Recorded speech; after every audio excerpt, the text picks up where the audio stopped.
Welcome and welcome back. Or as they say in Burkina Faso, bienvenue.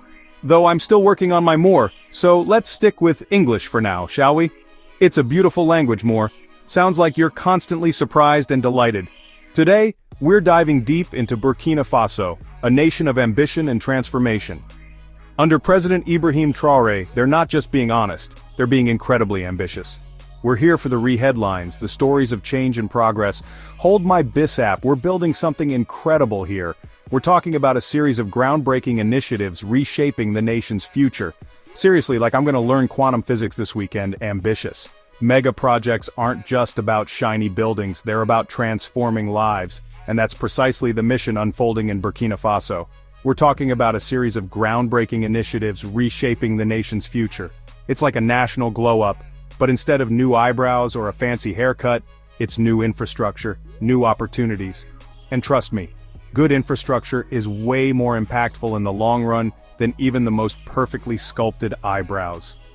So, buckle up your seatbelts, or if you're watching this on your phone while walking, please watch where you're going. We're going on a journey.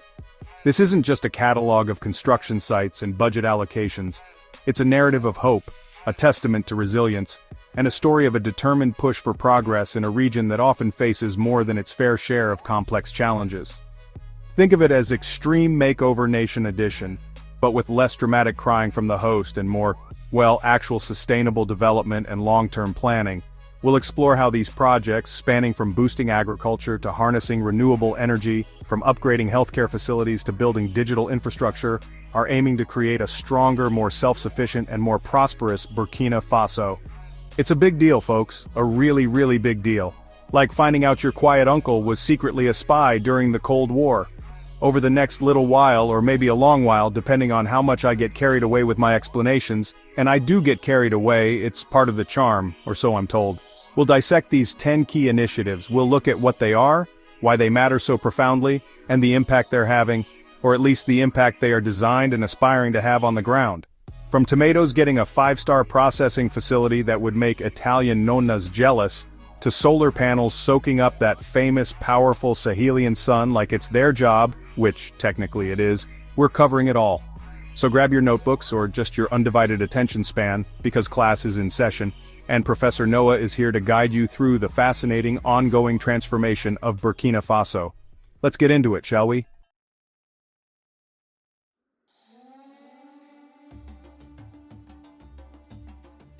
Alright, first up on our grand tour of Burkinabe ambition, tomatoes. Yes, tomatoes. Now I know what you're thinking. Trevor, tomatoes? Really? That's a mega project? Did you run out of bridges and dams to talk about? And to that, I say, have you ever tried to make a truly spectacular shakshuka or a rich, hearty jollof rice without a good quality tomato paste? It's a culinary travesty, a disaster of epic proportions. But in all seriousness, in Burkina Faso, tomatoes are far more than just a humble salad ingredient or a pizza topping. They're affectionately known as red gold. They represent a crucial lifeline for thousands upon thousands of hardworking farmers and their families. But here's the kicker, the real tragedy. For years, a significant chunk, sometimes up to half, of this precious red gold would spoil, would rot away before it could ever reach the markets or be processed into something more durable. Imagine pouring your heart and soul into growing the most beautiful, plump tomatoes, only to watch them turn into a pile of mush. Heartbreaking, right? It's like writing the perfect killer joke and then completely forgetting the punchline when you're on stage. The silence is deafening. So what's the solution when your treasure is literally decomposing before your eyes? You can't exactly negotiate with the sun to be less intense or command the rough roads to magically smooth themselves out overnight. That's where human ingenuity comes in. You build a state-of-the-art tomato processing plant. Boom! Problem, meet solution. This isn't just any old factory with a few conveyor belts. It's envisioned as a genuine game changer for the entire agricultural value chain. We're talking about a modern facility designed to take those literal mountains of fresh, juicy, sun-ripened tomatoes and transform them into valuable, shelf-stable products like concentrated tomato paste, ketchup, and canned tomatoes. This immediately means less waste, dramatically less waste, which is fantastic news for everyone involved, from the farmer to the consumer and even for the environment. It's like finally getting a reliable, high-speed internet connection after years of suffering through buffering videos. Suddenly everything just smoothly and efficiently. This plant is a direct, tangible answer to the massive, persistent problem of post-harvest losses, a challenge that plagues many agricultural economies, not just in Africa, but across the globe.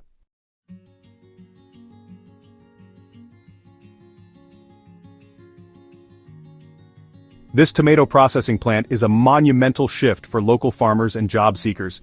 It enhances food security and fosters economic self-sufficiency. By processing tomatoes domestically, Burkina Faso adds significant value to its produce. This reduces reliance on expensive imports and saves foreign exchange reserves. It's a step towards greater food sovereignty and economic independence. This plant is more than a factory, it's a learning ground, an incubator for talent.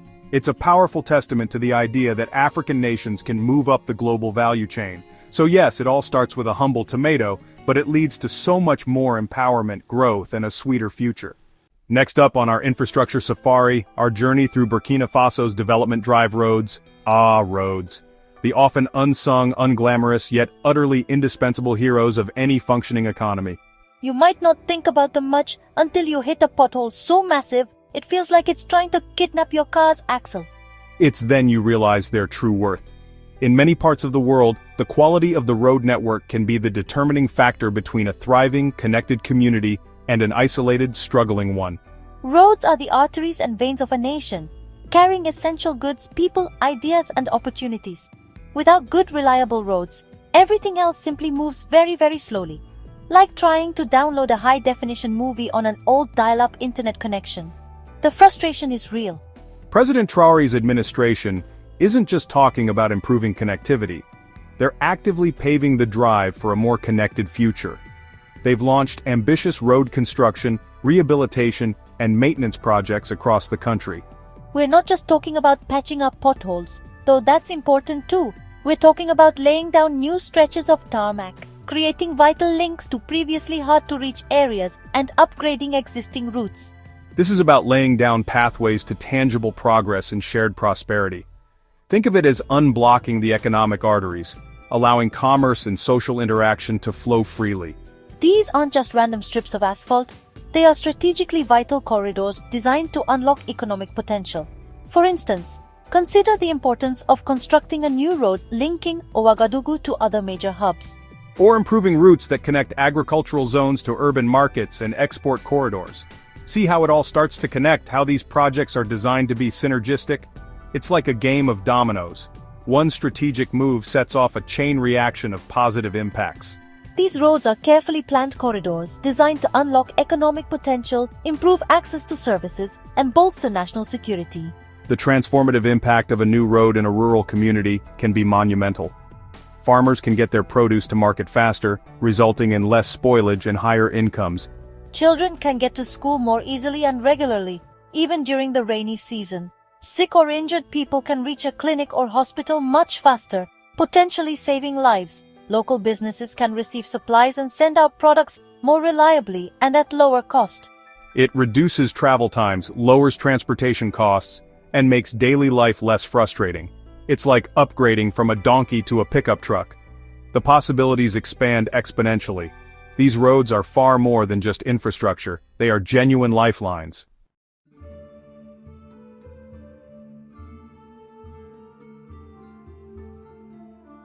Building roads in Burkina Faso is no small feat. It requires significant investment, meticulous planning, and hard work from engineers, laborers, and technicians. Good roads empower small-scale entrepreneurs, improve trade, and enhance access to education and healthcare. They are the silent enablers of progress, connecting the nation and fostering economic growth. This journey is truly worth paving, 1 kilometer at a time.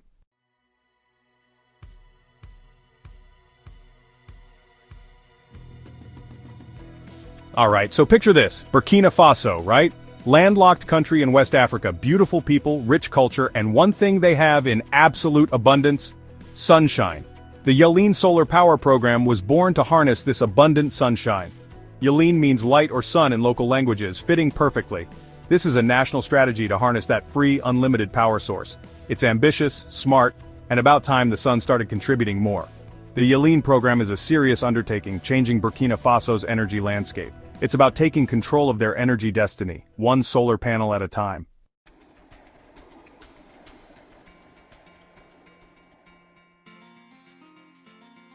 So, you've built these giant fields of glass and silicon. The sun does its thing, the electrons get excited, it's a whole tiny disco party happening at an atomic level, and out comes electricity. Fantastic.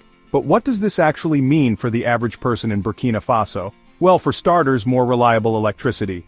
Fewer power cuts interrupting dinner or that crucial football match or, life-saving surgery. That's a big deal. It means businesses can operate more consistently, factories can keep their production lines running, and entrepreneurs can dream a little bigger. But Yeleen isn't just about keeping the lights on in the cities, it's also about extending the grid, reaching rural communities that have never had access to electricity before. Imagine entire villages lighting up for the first time, transforming lives in ways we can barely comprehend. The socio-economic ripple effects are huge, like throwing a very sunny pebble into a pond. Think about education. Kids can study in the evenings, improving their learning outcomes and future prospects. Access to information through powered devices becomes a reality.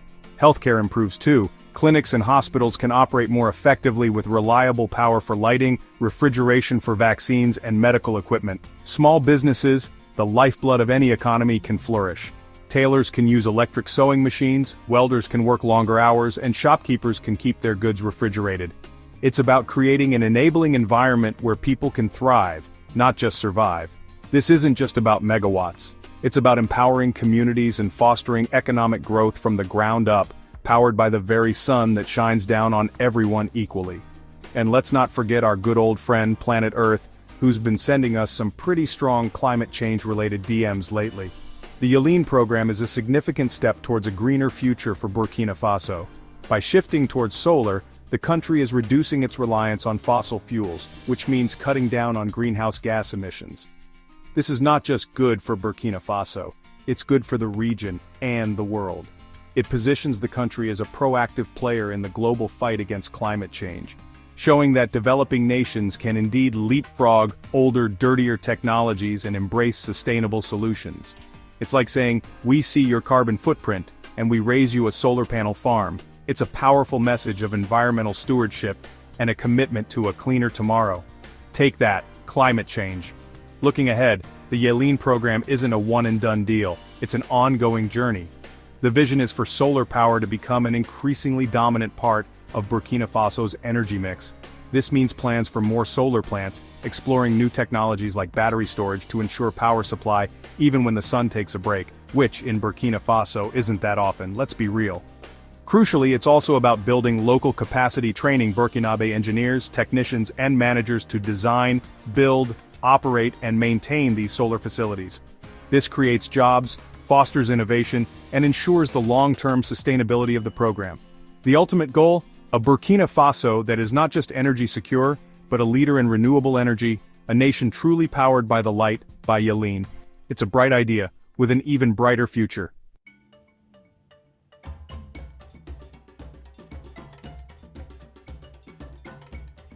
Now let's travel to Bobo Dioulasso, Burkina Faso's second-largest city. For a long time, serious illness meant a long journey to the capital or beyond, but now the Suro-Sanu University Hospital Center is changing that. This state-of-the-art facility is a beacon of hope. It's a mega project with hundreds of beds and specialized departments. They mean business when it comes to health. The hospital offers a comprehensive range of services. It's also a hub for training future medical professionals. Advanced diagnostic tools ensure quicker, accurate diagnoses. This hospital is a symbol of progress and better health outcomes.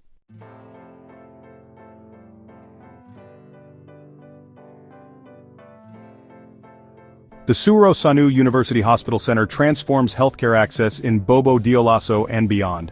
Families now have specialized medical treatment within reach, reducing travel time and expenses. It's a training ground for medical students, nurses, and specialists. This hospital builds a sustainable healthcare system, reduces reliance on expatriates, and fosters local talent. It's about human dignity, hope, and a healthier, more hopeful future for the region.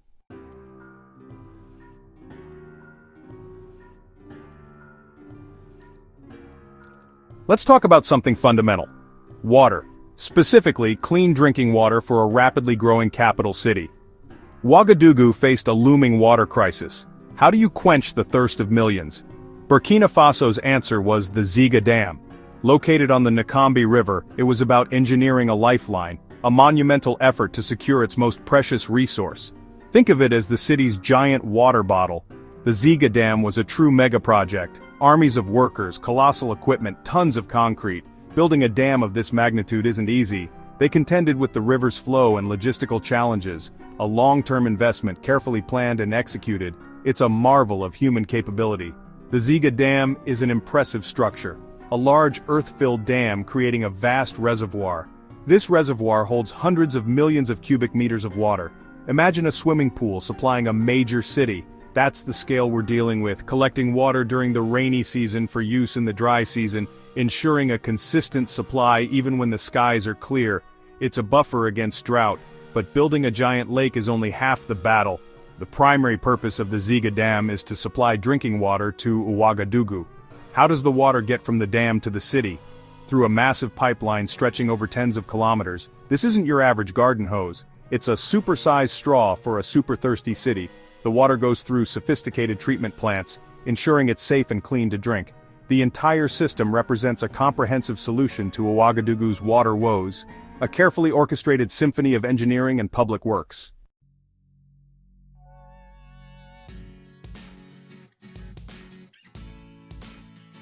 The Ziga Dam has transformed Ouagadougou's water supply, ending rationing and long queues. It increased water availability, improved reliability, and expanded the distribution network. Now clean water is a dependable reality.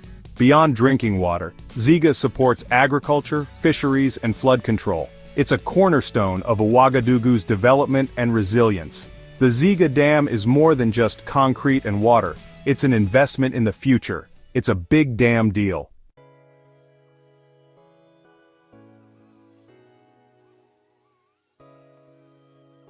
Alright, so next up on Burkina Faso's ambitious Extreme Makeover Nation edition, we're diving into the Faso Mayo Urban Development Project. This is about fundamentally rethinking urban spaces, trying to make cities, well, more livable. It's a massive undertaking, a bold statement that says, hey, our cities can be better and we're actually going to try and do something about it. Which in itself is pretty revolutionary stuff if you think about it. So what's the big idea behind Faso Mayo? What are the grand goals they're chasing with this project? Well, it's not just about making things look pretty for the gram, though I'm sure some nice new parks wouldn't hurt anyone's feed. The core aim, from what I gather, is to tackle some of the real, gritty challenges that come with growing cities. We're talking about improving living conditions for thousands, maybe even millions of people. Think about better housing, cleaner environments, and access to basic services that many of us take for granted, like reliable water or sanitation. It's about creating cities that work the people living in them, not against them.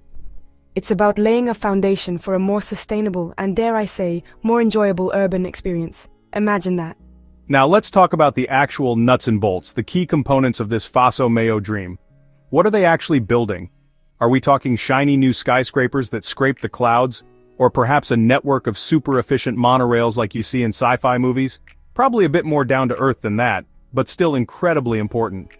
We're looking at significant investments in infrastructure. That means things like new roads to ease that soul-crushing traffic, upgraded water and sewage systems because, let's be honest, nobody enjoys a surprise flood. They're also focusing on housing development, aiming to provide more affordable and decent places for people to live. And of course public spaces, green areas, because even in a bustling city you need a place to just sit and, breathe. And you might be asking, why now? What's the big rush with Faso Mayo? Well, like many developing nations, Burkina Faso is experiencing rapid urbanization. More and more people are moving to the cities in search of opportunities, better education, or just a different way of life. And when cities grow that fast, they can get overwhelmed pretty quickly. Infrastructure creaks, services strain, and living conditions can deteriorate if you're not careful. So, Faso Mayo isn't just a nice to have. It's a need to have. It's a proactive step to manage this growth, to ensure that their urban centers can actually support their populations and become engines of progress, rather than sources of frustration. It's about planning for the future, today.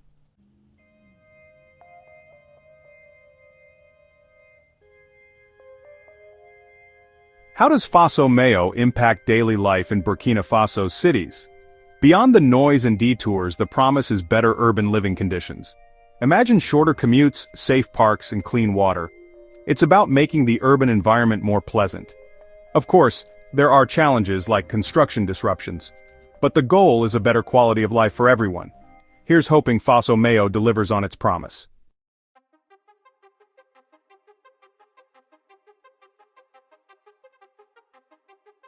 Alright, let's switch gears from concrete jungles to the jungle of finance. Yes, we're talking about Burkina Bank in Burkina Faso. Burkina aims to bring financial inclusion to everyone. Think of it as a friendly superhero for your finances, helping you save and build a secure future. It's about empowerment and access for all, not just for the wealthy or city dwellers. Burkina is a catalyst for change, a lifeline for individuals and the economy.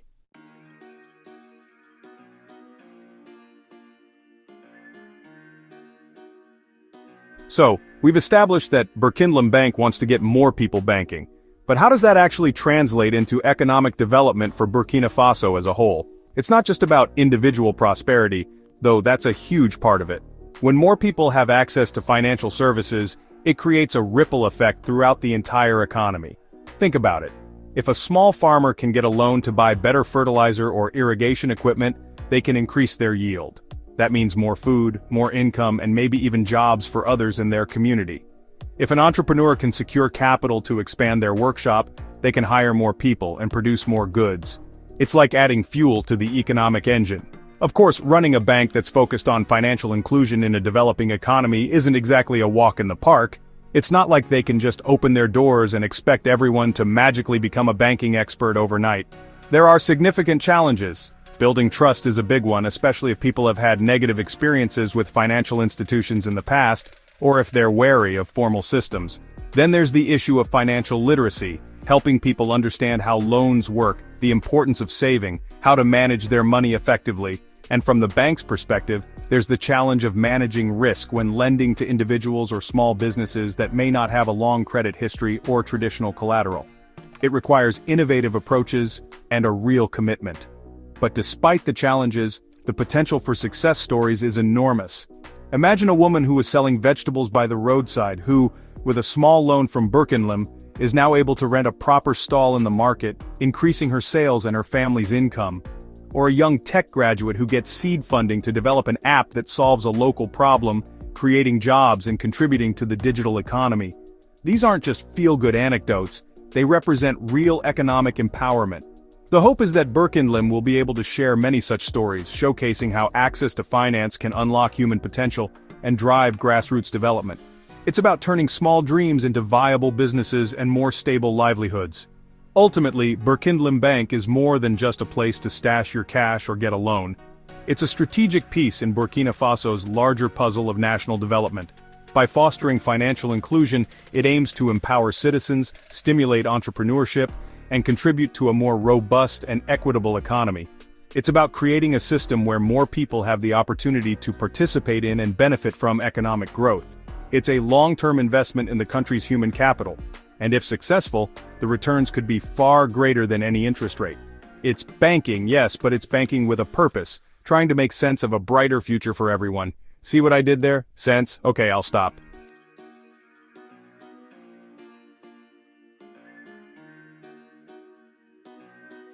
So, we've established that Burkina Bank wants to get more people banking. But how does that actually translate into economic development for Burkina Faso as a whole? It's not just about individual prosperity, though that's a huge part of it. When more people have access to financial services, it creates a ripple effect throughout the entire economy. Think about it. If a small farmer can get a loan to buy better fertilizer or irrigation equipment, they can increase their yield. That means more food, more income, and maybe even jobs for others in their community. If an entrepreneur can secure capital to expand their workshop, they can hire more people and produce more goods. It's like adding fuel to the economic engine. Of course, running a bank that's focused on financial inclusion in a developing economy isn't exactly a walk in the park.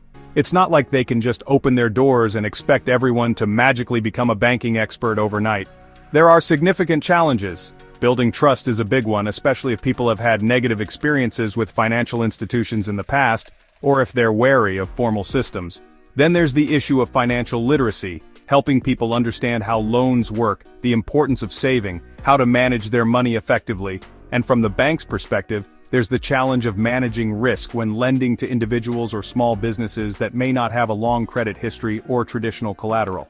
It requires innovative approaches and a real commitment. But despite the challenges, the potential for success stories is enormous. Imagine a woman who was selling vegetables by the roadside who, with a small loan from Burkina, is now able to rent a proper stall in the market, increasing her sales and her family's income.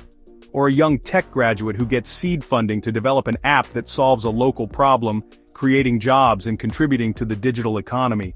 These aren't just feel-good anecdotes, they represent real economic empowerment. The hope is that Burkina will be able to share many such stories, showcasing how access to finance can unlock human potential and drive grassroots development. It's about turning small dreams into viable businesses and more stable livelihoods. Ultimately, Burkina Bank is more than just a place to stash your cash or get a loan. It's a strategic piece in Burkina Faso's larger puzzle of national development. By fostering financial inclusion, it aims to empower citizens, stimulate entrepreneurship, and contribute to a more robust and equitable economy. It's about creating a system where more people have the opportunity to participate in and benefit from economic growth. It's a long-term investment in the country's human capital, and if successful, the returns could be far greater than any interest rate. It's banking, yes, but it's banking with a purpose, trying to make sense of a brighter future for everyone. See what I did there? Sense? Okay, I'll stop.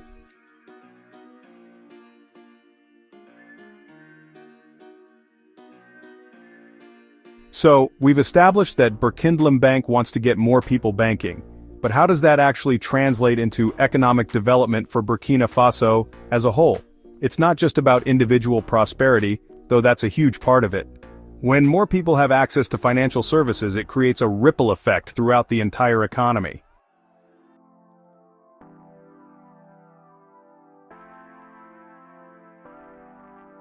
Alright people, let's talk about something that sounds super futuristic and a little bit mysterious. Data centers. Yes, Burkina Faso is getting serious about data centers. Now, when you hear the cloud, you probably picture your photos and documents floating around in some magical, fluffy digital sky, right? Well, spoiler alert, the cloud is actually a building. A very secure, very air-conditioned building, usually windowless, packed to the rafters with powerful computers and blinking lights. And these buildings, these data centers, are the unsung heroes of our modern digital lives. They're the physical backbone of the internet, storing all that information we create and access every single day. So why on earth does Burkina Faso, a country working on so many foundational developments, need these high-tech digital fortresses? It might seem like a leap, but it's actually incredibly strategic. For starters, having local data centers means data sovereignty. That's a fancy way of saying the country gets to keep its own data, its citizens' data, its government data, within its own borders. This is huge for security, for privacy, and for national autonomy in an increasingly digital world. Plus, local data centers mean faster access to online services for people in Burkina Faso. Instead of your data having to travel thousands of miles to a server in Europe or America and back, it's right there, making everything quicker and more reliable. Think about what life was like, or could be like, without robust local data infrastructure. If all your country's critical data is stored abroad, you're reliant on other nations' infrastructure and policies. Internet speeds can be sluggish if every click has to ping a server on another continent. It can also be more expensive for businesses and individuals to access and store data. And for a burgeoning local tech scene, not having local data centers can be a major roadblock, making it harder for startups to scale and compete. It's like trying to run a marathon with your shoelaces tied together. You can do it, but it's way harder than it needs to be. So, the ambition here, by investing in data centers, is to unlock a whole new range of possibilities. It's about creating a solid foundation for Burkina Faso's digital future. This isn't just about faster Netflix, though I'm sure that's a welcome side effect for some.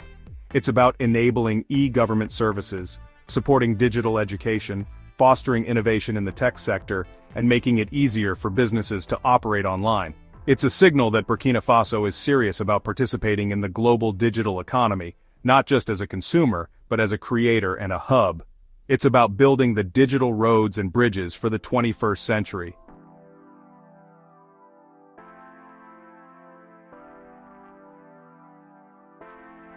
Alright people, let's talk about something that sounds super futuristic and a little bit mysterious. Data centers.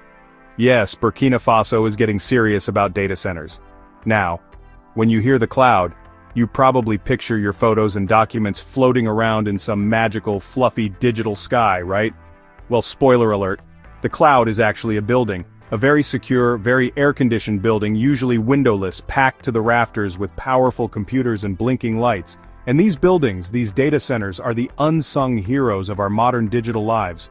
They're the physical backbone of the internet, storing all that information we create and access every single day.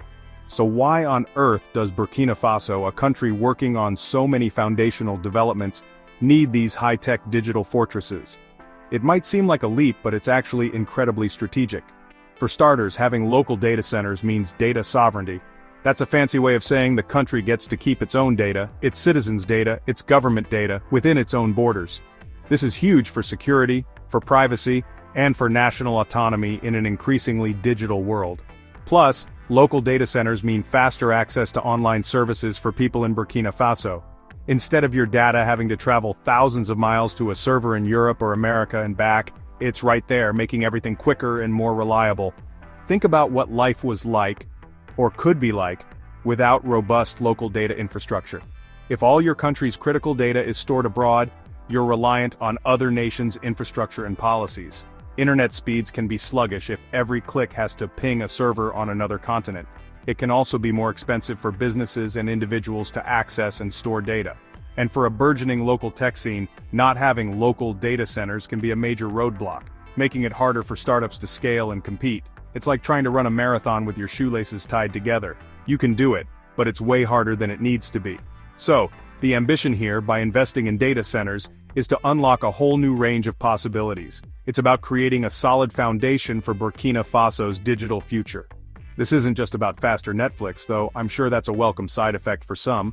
It's about enabling e-government services, supporting digital education, fostering innovation in the tech sector, and making it easier for businesses to operate online. It's a signal that Burkina Faso is serious about participating in the global digital economy, not just as a consumer, but as a creator and a hub. It's about building the digital roads and bridges for the 21st century.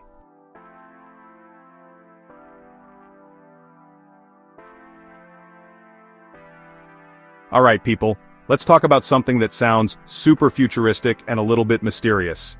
Data centers. Yes, Burkina Faso is getting serious about data centers. Now when you hear the cloud, you probably picture your photos and documents floating around in some magical, fluffy digital sky, right? Well, spoiler alert, the cloud is actually a building.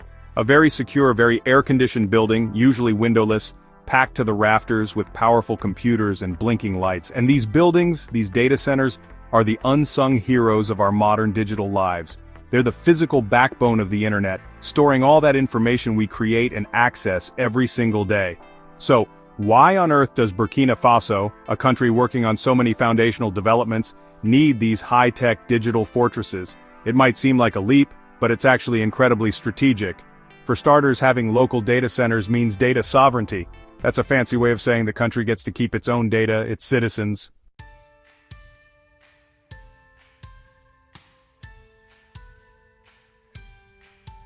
What's the real impact of these data centers on Burkina Faso's digital infrastructure? It's like upgrading from dial-up to super-fast fiber optic internet. Everything is smoother, faster, more reliable. These data centers improve internet quality across the country. They reduce latency and increase bandwidth, essential for video conferencing, online learning, and accessing services. It's the bedrock of a modern digital society. A strong digital infrastructure is essential for economic growth. It attracts investment and fosters local IT businesses, creating jobs and opportunities in the digital economy. It's a digital multiplier effect. Reliable data centers boost e-commerce and create tech jobs and supporting roles. It's a significant undertaking but essential for the future. The future is digital, and Burkina Faso is ready.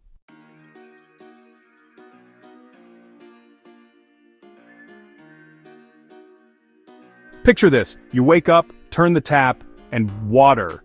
We take it for granted, don't we? But imagine if that tap was more of a suggestion box than a reliable source. That's the reality for many in rapidly growing cities. And Burkina Faso is no exception.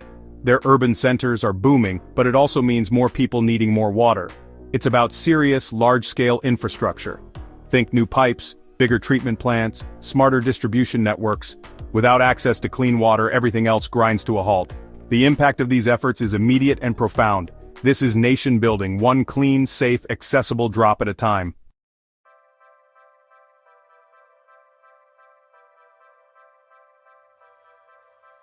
So, you've decided to bring water to the people. Fantastic. But it's not like ordering a pizza, you know? There are challenges, big ones. First up, a lot of existing urban water infrastructure in many developing nations is, shall we say, vintage. We're talking pipes that have seen more history than a museum exhibit, and they might be leaking more water than they're delivering. Then, there's the sheer cost. Laying miles of new pipes, building treatment plants, and maintaining them, it all requires significant investment, and finding those funds can sometimes feel like searching for water in the Sahara itself, ironically enough. These aren't small hurdles, they're more like Olympic-level obstacles. To tackle this, Burkina Faso's urban water sector project is getting smart. It's not just about throwing more pipes at the problem, it's about efficiency and sustainability. This means investing in modern technologies for leak detection, because every drop saved is a drop that can reach someone who needs it. It means implementing better water resource management strategies, so you're not just draining your sources dry. And, crucially, it involves public awareness campaigns. Reminding people that water isn't an infinite resource, even if it feels like it should be. It's about fostering a culture of conservation, turning every citizen into a guardian of this precious commodity, which is a pretty cool job title if you ask me. The long-term vision here is all about resilience. Climate change is a reality, and that means more unpredictable weather patterns, longer droughts, more intense floods. So, these water projects aren't just for today, they're about future-proofing Burkina Faso's cities. This involves diversifying water sources, perhaps exploring rainwater harvesting or treated wastewater recycling for non-potable uses. It's about building systems that can withstand shocks and ensure that water security isn't just a temporary fix, but a lasting legacy. It's like building a house not just for the current weather, but for the storm you know is eventually coming, because being prepared is always better than being surprised and soggy. Ultimately, the benefits of a well-managed urban water sector ripple out through the entire society. A healthier population means less strain on healthcare systems and a more productive workforce. Reliable water access makes cities more attractive for investment and businesses, fueling economic growth. It improves living standards, enhances environmental protection, and contributes to social stability. It's a foundational investment that pays dividends in countless ways, transforming not just the physical landscape of cities, but the very quality of life for the people who call them home. It's about ensuring that the thirst of growing cities doesn't just get quenched, but managed sustainably for generations to come.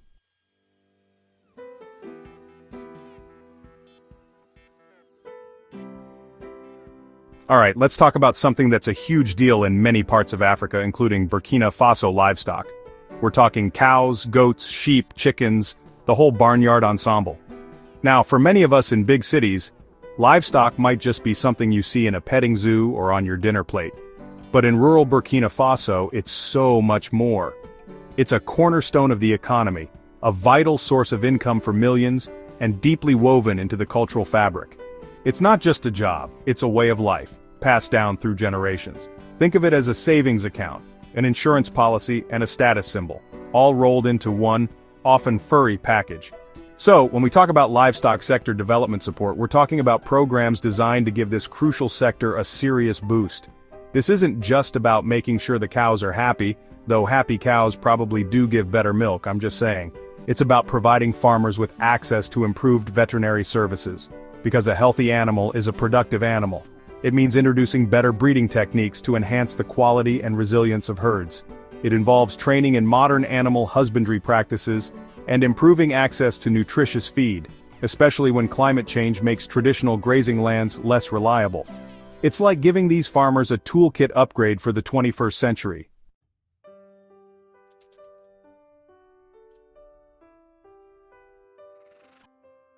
So, we've established that supporting the livestock sector is about more than just healthy animals, it's about healthy economies.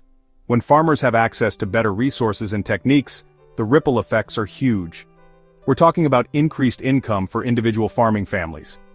This isn't just pocket money. This is money that sends kids to school, pays for health care, and improves overall living standards. It means better quality meat, milk, and eggs, which not only fetch higher prices, but also contribute to better nutrition for the entire population. And it's not just local, there's potential for export, bringing valuable foreign exchange into the country. It's about transforming a traditional livelihood into a modern economic engine. The social impacts are just as significant.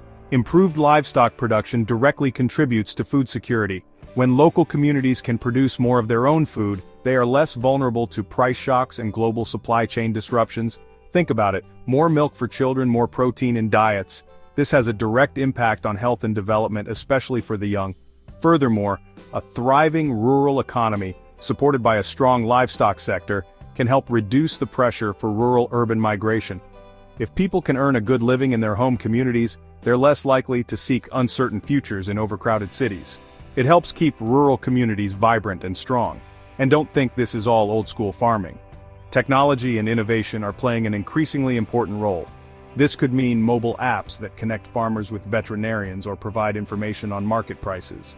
It could involve better data collection on animal health and productivity to inform policy and interventions. There might be initiatives to improve cold chain infrastructure, so perishable products like milk and meat can reach wider markets without spoiling. It's about blending traditional knowledge with modern tools to maximize efficiency and sustainability, ensuring the sector can adapt and thrive in a changing world. It's like giving your grandpa's trusted old tractor a GPS and a turbocharger. When you zoom out, a robust and well-supported livestock sector is a massive asset for national development. It contributes to GDP, creates employment, enhances food security, and supports the livelihoods of a huge portion of the population, especially in rural areas that might otherwise be left behind. It's about building a more resilient and diversified economy, one that can better withstand shocks and provide opportunities for all its citizens. These programs are not just handouts. They are strategic investments in the skills, resources, and potential of the Burkinabe people, helping them turn their ancestral connection to the land and its animals into a pathway to a more prosperous future.